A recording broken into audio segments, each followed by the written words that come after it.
Бишкектеги окуядан 29 адам жабыркады. Соңку маалымат акыркы коңгуроо акыркы күн болуп калбасын. Мындай кайрылууну Ички иштер министрлигинин жол кыймылынын коопсуздугун камсыздоо башкы башкармалыгы жарыялады.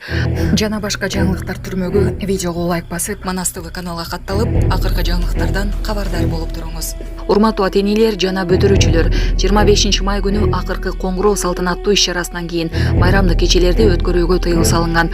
Айрыкча айдоочулук укугу берилбеген айдоочулардын, окуучулардын автобус айдоосуна, ошондой эле жаратылыш коюнунда же болбосо башка эс алуучу жайларда өз алдынча белгилөөгө тыюу салынганын эскертебиз. Эгерде мындай учурлар аныкталса, уюштуруучуларга жана катышуучуларга карата тийиштүү чаралар колдонулат. Максатыбыз бүтүрүүчүлөрдүн коопсуздугуна көңүл буруу. Андыктан бүтүрүүчү балдарыңыздарга унаа каражатын бербестен ошол күндөрү толук көзөмөлгө алыңыздарды өтүнөбүз деп жазылат кайрылууда. Булак Сереп Кежи. Эс алууга бараткан бүтүрүүчүлөр кырсыкка кабылып унаа даракка урунган. Ош облустук жол кыймылынын коопсуздугун камсыздоо бөлүмү ата-энелерди акыркы коңгуроо жана башка салтанаттар үчүн балдарга унааларын бербөөгө чакырды. Аталган бөлүмдүн маалыматы боюнча акыркы учурда балдар катышкан ар кандай жол кырсыктары катталууда. Кара Суу районунда акыркы 4 айда 89 жол кырсыгы катталып, 9 жаран каза болгон, 165 жаран ар түрдүү жаракат алган. Ал эми өспүрүмдөр арасында 20 жол кырсыгы катталып, 2 адам каза болуп, 22 адам жабыркады. Ош облустук ички иштер башкармалыгы Кара Суу райондук жол кыймылынын коопсуздугун камсыздоо бөлүмү атайын видео ролик даярдады. Булак Турмуш Кежи.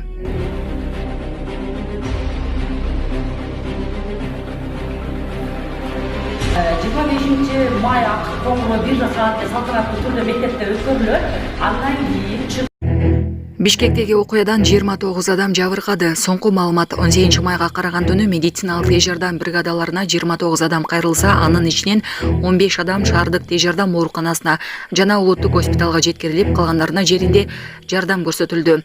Бул тууралуу Саламаттык сактоо министрлиги билдирди. Маалыматка караганда учурда шаардык тез жардам ооруканасында 2 бейтап бар. Аларга баш мээнин жабык травмасы, мээси чайкалган деген диагноз коюлган. Бейтаптардын абалы салыштырмалуу канааттандырарлык деп бааланууда.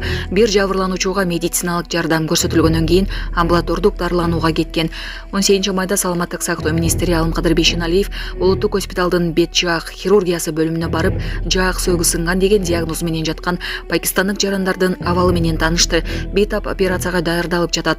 Министр улуттук госпиталдын жетекчилигине жабырлануучуга бардык керектүү медициналык жардам көрсөтүүнү тапшырды.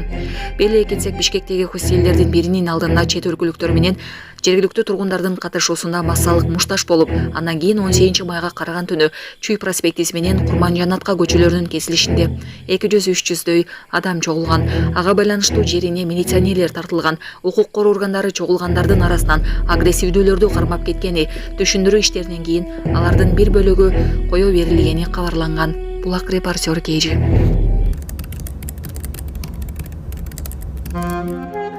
Урматтуу Маска шаарындагы эмгектенип жаткан мекендештер, сиздер үчүн документтердин бардык түрүн ишенимдүү түрдө жасап беребиз. ННН, СНИЛС, медкнижка, справка, перевод паспорт, ДМС, ОМС, детский полис, медкарта, трудовой договор, проверка регистрация, проверка запрет, проверка черный список. Эгерде срогу бүтүп калса, базадан чыгып кетсе, Сахаровага барган эмес болсо, 3 айга продление кылып беребиз. 1 айда 1 базасын текшерип беребиз.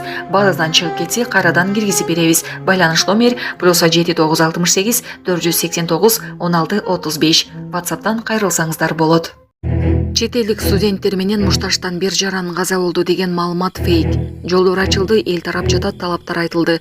Негизинен миграция мыйзамдарын так сактап, чет өлкө жарандарынын шивея, курулуш жана башка мыйзамсыз иштешине жол бербөө, чет өлкөлүктөргө мыйзамсыз паспорт, права сыяктуу документ саткандарды кармап, жазалап, аны мындан ары болтурбоо, чет өлкөлүктөрдүн кыргызстандыктардын укуктарын бузуусуна жол бербөө, кыргызстандыктарды ур тепкиге алган чет элдиктерди, пакистандыктарды тийиштүү жазага тартуу, кармалган кыргызстандыктарды бошотуу.